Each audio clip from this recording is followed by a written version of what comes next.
네, YTN 뉴스라이더 정치권 이슈 임경빈 시사평론가와 함께 얘기 나눠보겠습니다. 안녕하십니까? 안녕하십니까? 네, 얘기 시작하기 전에 첫 번째 키워드부터 보고 오겠습니다. 첫 번째 키워드 보여주시죠. 나를 소환하라. 탈당. 네, 누구 얘기일까요? 예, 송영길 전 민주당 대표의 얘기입니다. 네. 자, 파리에서 이렇게 얘기를 했습니다. 검찰을 향해서 나를 소환해라. 검찰에 나가서 의혹을 밝히겠다 이런 입장을 내놨는데요. 자, 일단 기자회견 어떻게 보셨어요? 어떻게 보면 좀 늦었지만 자연스러운 결정을 내렸다 정도 평가를 해야 될 것 같습니다. 물론 민주당 당내에서는 상당히 좀 안도하는 분위기이기는 해요. 예. 송영길 대표가 처음에는 원래 목표했었던 7월에 이제 귀국하는 거를 이제 입장을 바꾸지 않는다는 얘기가 많았기 때문에 굉장히 좀 당내에서도 마음을 졸였던 것 같은데 어쨌든 바로 귀국을 하고 그리고 검찰에 출석하겠다는 입장을 밝혔고 탈당을 했고 이제 이렇게 되면 이제 민주당 입장에서 봤을 때는 당하고의 연결고리가 일차적으로는 끊긴 거기 때문에 이렇게 되면 이제 이 송영길 전 대표나 혹은 그 주변 사람들의 형사사법적인 문제로 국한될 수 있다라는 좀 생각을 하게 되는 것 같습니다. 그리고 이제 송영길 전 대표 입장에서는 당의 책임 있는 자리를 맡았었던 주요 정치인으로서는 이 정도 결단을 해줘야 되는 거죠. 그리고 어떻게 보면 오히려 지난 주말까지 민주당 당내에서 빨리 돌아와라. 의원총회까지 여러 가지 결의를 하고 혹은 만약에 빨리 안 돌아오면 압송을 해야 된다는 얘기까지 의원총회장에서 나왔다고 하니까 선택의 여지가 많지는 않았는데 어쨌든 저런 결단을 내려준 거는 민주당 입장에서는 다행스럽고 책임을 다한 일이다라고 평가를 할 수 있을 것 같습니다. 예. 그러니까 안 온다 그러면은 주변에 가까운 인물들이 가서 설득해가지고 데려와야 되는 거 아니냐. 그렇죠. 당내에서 이런 네. 얘기까지 나오고 그런 상황이었는데 결국에 이제 조기 귀국 결정을 했습니다. 지금 한국으로 돌아오고 있는 그런 상황인데, 근데 기자회견 내용을 보면 결국에 돈봉투 의혹은 모른다 이런 네. 입장인 거잖아요. 그러면서 동시에 정치적인 책임은 지겠다 또 이렇게 얘기했습니다. 이 부분은 어떻게 보셨어요? 이제 형사사법적인 책임하고 정치적 책임을 가른다는 얘기는 정치적 책임은 상황에 따라서 나중에 이제 복구가 가능한 거기 때문에 그거를 이제 염두에 둔 결정일 수 있을 것 같습니다. 왜냐하면 일단은 최측근 중에 한 명으로 꼽혔었던 본인은 지금은 아니라고 합니다만 강래구 협회장 같은 경우에 지난 주말에 이제 검찰에서 청구한 구속영장이 기각이 됐습니다. 그러면 이제 송영길 전 대표가 봤을 때는 어쨌든 본인이 거기에 이제 직접적으로 지시를 내리거나 이런 정황이 아직까지는 파악되지는 않은 것 같고 게다가 이 이제 돈봉투 사건이라는 게 대부분 현금 거래이기 때문에 그런 부분에 있어서는 송영길 전 대표까지 어떤 그 고리를 걸어오기가 검찰 입장에서도 마땅치는 않은 상황, 조금 더 이제 수사가 진행돼야 되는 상황이기 때문에 자신감의 이제 발로라고도 볼 수 있을 것 같고요. 예. 다만 이제 문제는 뭐냐면 민주당 입장에서 봤을 때는 송영길 대표의 형사사법적인 문제뿐만 아니라 민주당 입장에서 봤을 때는 이 돈봉투 사건이 여기서 끝날 것이냐 그렇지 않을 거라는 거죠. 이름이 거론되는 국회의원들만 하더라도 20여 명이 된다고 하고 그 외에도 지금 이정근 파일이라고 하는 소위 녹음 파일의 이제 분량이 상당히 많기 때문에 지난주에 나왔었던 얘기 중에 저희가 주목해야 되는 게 윤관석 의원이 언급되고 있는 소위 이제 인사청탁 문제였습니다. 그때도 이정근 사무부 총장이 어떤 인물에 대해서 이제 이력서를 받아가지고 윤관석 의원한테 전달을 하고 그게 나중에 이재명 후보 캠프에 이제 그 사람이 일하게 되는 과정이 녹음 파일 안에 드러나 있었거든요. 그러면 과연 그런 방식의 인사청탁이 그거 한 건뿐일 것이냐. 이정근 사무부 총장이 워낙 또 마당발이었던 걸로 알려져 있기 때문에 여러 건의 추가적인 의혹들이 나올 경우에는 돈봉투 의혹 사건에 그치지 않고 예. 민주당 내에 여러 파급 효과를 일으킬 수가 있다. 좀 이런 상황으로 봐야 될 것 같습니다. 송영길 전 대표가 이제 귀국을 하고 그리고 탈당을 하겠다 이런 입장을 밝힌 것과는 별개로 지금 다른 부분으로 이 의혹이나 논란이 또 퍼질 수 있다. 이런 부분 그렇습니다. 지적을 해주셨고요. 송영길 전 대표 같은 경우에는 다른 사람들 괴롭히지 말고 나를 소환해라. 검찰에 이렇게 얘기를 했는데 근데 검찰에서는 이거 정해진 수순대로 갈 거다 이런 입장인 거잖아요. 검찰 입장에서는 사실 제일 마지막에 소환을 하려고 할 수밖에 없죠. 정치적인 이 무게감도 상당히 좀 큰 인물이기도 하지만 무엇보다도 일단은 돈이 오간 사건에서는 공여자들, 그러니까 돈을 준 사람들부터 수사를 해가지고 그 사람들이 누구한테 얼마를 줬는지를 밝혀내는 게 첫 번째 과정입니다. 예. 그러려면은 지금 이제 강내구 협회장, 제가 좀 전에 이제 구속영장 기각됐다고 말씀을 드렸습니다만 아마 영장을 재청구할 가능성이 높은 것 같아요. 검찰 내부에서도 이제 그런 목소리가 들리고, 예. 그거는 왜 그러냐면 뭐 아까도 말씀드렸습니다만 강내구 협회장과 송영길 전 대표와의 연결고리를 찾아내야 결국 송영길 전 대표에 대한 수사가 가능해집니다. 예. 뭐 그동안 이제 검찰에서 구상하고 있던 거는 강내구 협회장이 사실상 송영길 전 대표의 지시나 혹은 묵인을 뭐 기반으로 해가지고 이런 뭐 돈봉투를 돌리게 된 그런 과정으로 좀 추정을 하고 있기 때문에 그러려면 일단 신병 확보가 돼야 된다라는 판단을 하는 것 같고요. 예. 그러고 나면 일종의 중간 전달자 역할을 했을 것으로 지금 추정이 되는 윤관석 의원이라든지 이성만 의원이라든지 이런 추가 공여자들을 또 이제 소환 조사를 해야 됩니다. 그러고 나서야 이제 송영길 전 대표의 차례가 되는 거거든요.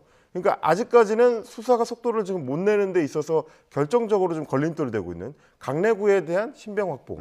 이게 검찰의 우선순위일 것이다. 예. 자, 일단 지도부에서는 검찰 조사를 지켜본다는 입장인데 비명계는 아니다. 이거 더 적극적으로 선제적으로 당에서도 조사를 해야 된다. 이러면서 이제 충돌을 하고 있고요.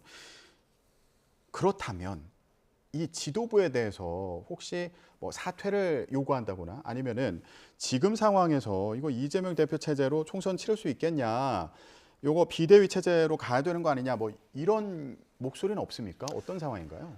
일부 일각에서는 이제 뭐 그렇게 지도부 사퇴나 지도부 책임론을 제기하는 의원들도 있긴 한데요. 근데 이제 그분들은 사실 사안이 뭐였든지 간에 항상 비슷한 목소리를 내었던 분들이기 때문에 꼭 이 사안을 가지고 이제 목소리를 낸다라고 하기는 좀 어려울 것 같습니다. 왜냐하면 저희가 지난주에도 제가 그 말씀을 드렸는데 이재명 대표는 본인이 민주당의 주류로 정치 인생을 살아온 사람이 아니다 보니까 그게 굉장히 좀 큰 약점이기도 하지만 동시에 이런 일이 발생했을 때는 자기 측근들이 거기에 포함되어 있지 않을 가능성이 높아요. 그러니까 주로 이제 아웃사이더의 인생을 살아온 결과로 이렇게 돼 있는 거라서 예. 어떻게 보면 비명계 입장에서 봤을 때는 숫자 대결을 했을 때 비명계 의원들의 숫자가 나올 가능성이 더 높다라는 부담도 또 좀 있습니다. 그러니까 이제 그럴 경우에는 오히려 이재명 대표나 지금 지도부가 드라이브를 더 강하게 걸어가지고 예. 내년 총선을 앞두고 인적 쇄신을 위한 일종의 기회로 가져갈 가능성도 있다. 어차피 이재명계의 인사들이 당내 주류에서는 많지가 않았기 때문에 그러면 그냥 한번 갈아엎자. 이걸 계기로 삼아서 한번 당을 혁신하자.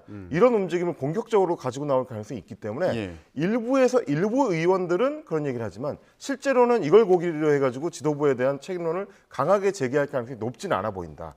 반대로 제가 좀 취재를 해봤을 때는 오히려 이재명 대표 주변에서 이걸 기화로 해가지고 당 혁신의 연결고리로 만들어갈 필요가 있다라는 목소리가 조금씩 나옵니다. 예. 이제 그런 부분들을 좀 이게 당내 역학 구도를 좀 복합적으로 보면 그렇게 보인다. 예. 정리가 이렇게 돼야 될 것 같습니다. 오늘 오후 3시에 이제 송영길 전 대표가 한국에 도착을 하는데 어떤 발언을 할지, 그리고 앞으로 또 파장이 국내로 들어오면 또 더 커지지 않을까 싶은데 좀 지켜보겠습니다. 자, 다음 키워드로 넘어가 보겠습니다. 키워드 보여주시죠. 전광훈의 힘. 네, 요거는 지금 국민의힘에 빗댄 것 같죠. 예, 굉장히 섭섭해할 수 있겠네요 지금.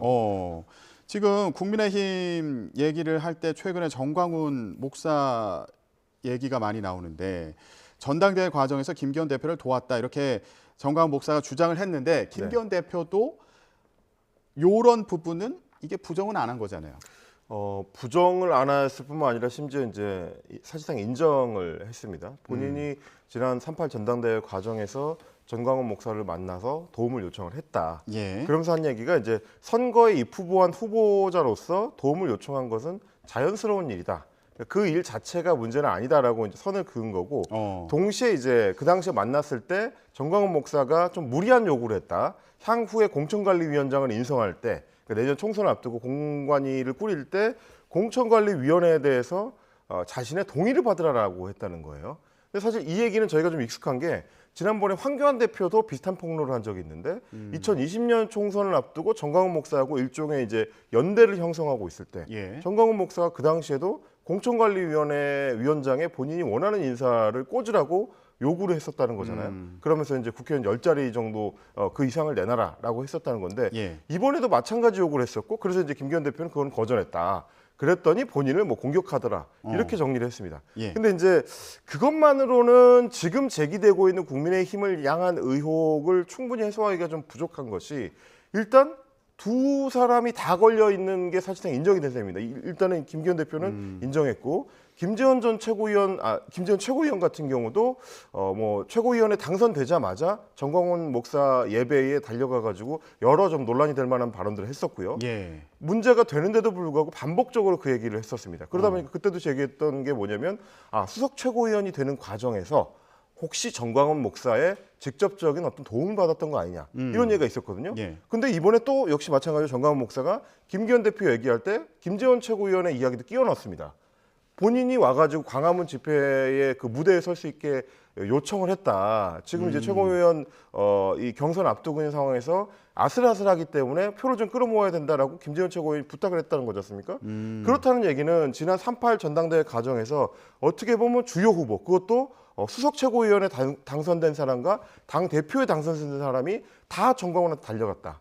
이게 국민의힘 입장에서 상당히 좀 껄끄럽고 부담스러운 그런 지금 현상이 되고 있는 겁니다. 지금 논란이 앞서 일 때 국민의힘에서 그래서 뭐 조사를 했더니 정광훈 목사 추천인인 국민의힘 당원이 981명이었고 이들을 대상으로 이중당적 보유 금지 그 경고 문자를 보냈다 이렇게 이제 얘기를 했거든요. 근데 여기서는 981명이면 그렇게 많은 숫자가 아닌 것으로 보이는데 지금 상황을 보면 생각보다 정광훈 목사의 영향력이 더 큰 거 아닌가 이런 생각을 할 수도 있잖아요.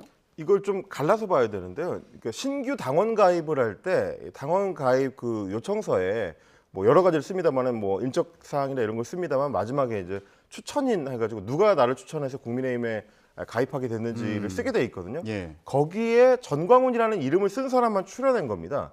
근데 이제 이거를 보시면 전광훈 목사가 본격적으로 그 얘기를 하기 시작한 설교에서 이제 국민의힘 당원으로 가입해라라는 얘기를 하기 전에 당원 가입한 분들 중에서도 정광훈 목사하고 뜻을 같이 하거나 혹은 뭐 그 예배에 나가는 사람이 있을 수가 있고 또 하나는 추천인을 아예 안 쓰는 경우도 많습니다. 대부분의 경우에 추천인을 별도로 안 쓰거든요. 안 써도 상관이 없거든요. 이제 그러다 보니까 출연하기가 좀 쉽지 않은 측면이 또 하나 있고 그리고 이제 뭐 천하람 당협위원장 같은 경우는 많게 보면 2~3만 명 정도가 전광훈의 영향권 안에 있다라고 추정을 하고 있는데 그러니까 그 영향권이라는 건 좀 애매모호한 말이에요. 정광훈 목사가 시켜서 당원에 가입한 사람만 얘기하는 게 아니고 정광훈 목사가 이쪽을 가라라고 하면 거기에 따라갈 만한 사실상의 추종자들이 숫자가 상당하다라는 얘기도 될 수 있는 거기 때문에 그거는 이중당적을 가려내는 거하고는 또 별개의 문제인 거고요. 또 하나는 뭐냐면 981명 특정했다고 해서 그 사람들이 다 이중당적이라는 거를 확정적으로 얘기할 수 있는 건 아닙니다. 왜냐하면 이거 이중당적이라는 걸 밝혀내려면 소위 자유통일당, 그러니까 정광훈 목사가 이끌고 있다는 그 정당의 당원 명부하고 국민의힘의 당원 명부를 맞춰봐야 되는데 상대 당에서 그걸 해줄 리가 없거든요. 그러니까 이걸 사실상 밝혀내기가 어렵다. 그러니까 제스처로서는 의미가 있지만 실효성에서는 상당히 좀 여지가 많은, 좀 부족한 부분이 많은 그런 방안이다. 이렇게 봐야 될 것 같습니다.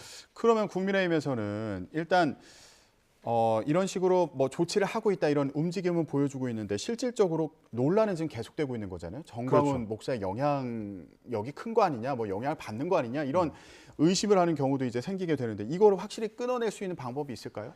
가장 확실한 방법은 뭐 지금 무슨 이중당적을 가려내고 전광훈 목사한테 뭐 입 다물라고 하고 이런 차원의 문제를 넘어서서 애초에 메시지가 완전히 다르다는 거를 국민의힘이 보여줘야 되는 겁니다. 전광훈 목사가 하는 얘기와 국민의힘 지도부가 하는 얘기가 별로 차이가 없으면 국민들이 봤을 때는 뭐 이중당적을 가려내고 뭐 이런 걸 떠나서 저 두 세력이 사실상 한 몸이구나. 같은 목소리를 내는 같은 정치적인 목적 의식을 공유하는 조직이구나라고 오해를 할 여지가 생겨요. 그래서 이제 예를 들면 뭐 4.3 사건에 대한 발언이라든지 5.18 광주 민주화 운동에 대한 발언이라든지 이런 데에서 전광훈과 갈라지는 뚜렷한 차별점을 보여줘야 된다. 그게 더 확실한 방법이다라는 거를 국민의힘에는 좀 말씀드리고 그러면 싶습니다. 간단히요. 김재원 최고위원이나 이제 뭐 태호모 최고위원 징계를 할까 이 부분도 관심인데 만약 여기서 뭐 징계가 내려진다면은 그런 뭐 의심을 해소하는데 도움이 된다. 이렇게 볼 수 있는 겁니까? 그렇습니다. 그거는 이제 발언의 어떤 특정 부분을 명확하게 지적을 하고 지칭을 하면서 이런 발언은 우리 당내에서는 받아들여질 수가 없는 것이다. 그렇기 때문에 징계를 한다는 걸 명확히 한다면 그리고 징계의 강도가 국민들이 혹은 여론이 기대하는 것보다 조금 높아야 됩니다. 그런 게 확실하게 일벌백계 하는 모습을 보여준다면 오해를 불식시키는 데 좀 도움이 되지 않을까 싶습니다. 예, 그 밖에도 이제 당에서 여러 사안에 대해서 어떤 입장을 내놓는지 것도 이제 예의 주시를 해야겠군요. 그렇습니다. 알겠습니다. 자, 다음 키워드 살펴보겠습니다. 보여주시죠. 제3지대 현실화? 예, 금태섭 전 의원이 제3지대 신당 창당을 예고를 했잖아요. 근데 네. 여기서 한 발 더 나가서 올해 9월 추석 전에 제3지대 깃발을 들어 올리겠다. 추석 밥상에 신당 얘기 오가도록 하겠다. 이렇게 얘기했습니다. 이거 그때까지 신당 만들겠다 이런 얘기로 들으면 네. 되는 겁니까? 뭐 본인이 사실상 이제 신당 창당을 위한 그림을 그리고 있다라고 봐야 될 것 같고요. 거기에 또 이제 김종인 전 비대위원장도 힘을 보태겠다고 공언을 한 상태이기 때문에 그거는 뭐 추진되는 걸로 봐야 될 것 같습니다. 근데 다만 신당을 추진한다고 해서 신당이 이 금태섭 의원의 기대만큼 힘을 발휘할 수 있을 것이냐는 조금 더 지켜봐야 되는 게 일단 당에 참여하는 사람들의 어떤 무게감이나 숫자가 어느 정도 확보가 돼야 되거든요. 근데 지금까지 봐서는 그렇게 가능성이 높아 보이지는 않는다. 아, 그래요. 네. 유승민 전 의원이나 뭐 이준석 전 국민의힘 대표 또 안철수 의원 어떻게 할지 그것도 참 궁금한데. 안철수 의원은 뭐 본인이 얘기한 대로 지난 전당대회 때도 이 당이 나의 마지막 당이 될 거다라고 이제 약속을 했었고 그걸 깨려면 이제 훨씬 큰 정치적인 변수가 생겨야 되는 거고요. 예. 이준석 전 대표 같은 경우도 명확하게 신당에 대해서는 선을 긋고 있고 국민의힘의 개혁을 얘기를 하고 있고 유승민 전 의원도 지금 마찬가지입니다. 이분들이 직접적으로 나서지 않는 한은 이제 3지대에 있는 새로운 정당이 힘받기가 쉽지 않은 상황이고요. 예. 또 하나는 솔직히 말씀드리면 이제 금태섭 전 의원이나 김종인 전 비대위원장이나 두 분 다 사람을 끌어모으는 유형의 정치는 아니긴 하거든요. 이제 지난 정치 이력을 봤을 때 예. 그러려면 다른 사람이 함께 해줘야 되는데 그게 누가 될 거냐 거기에 따라서 신당의 이제 힘이 좀 결정될 것 같습니다. 예, 일단 여론조사 분위기를 보면 정당별 여론조사에서요 최근에 지지하는 정당이 없다 이런 무당층이 30%대가 나왔더라고요. 그러다 보니까 이거 제3지대가 힘을 받는 거 아닌가 이런 이제 시각도 있는 것 같은데 금태섭 전 의원 같은 경우에도 총선에서 수도권 중심 30석의 신당을 만들면 한국 정치를 밑바닥부터 바꿀 수 있다 이렇게 얘기를 하기도 했습니다. 네.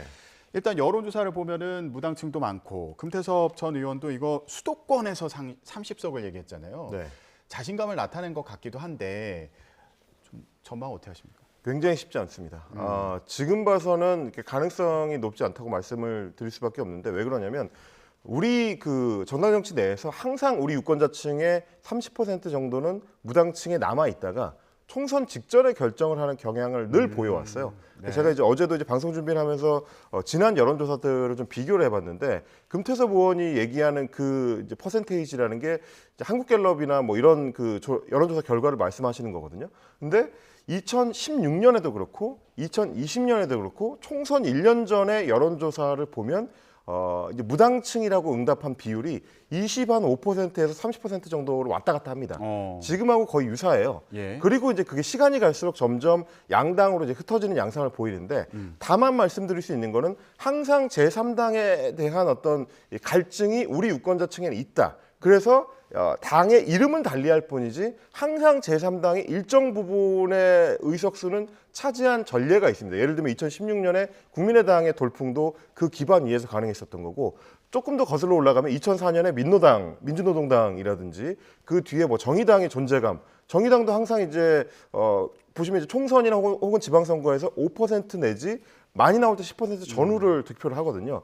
그거 가능성은 있지만 과연 그 가능성을 금태섭 전 의원이 지금 추진하려고 하는 3당이 차지할 수 있느냐는 별개입니다.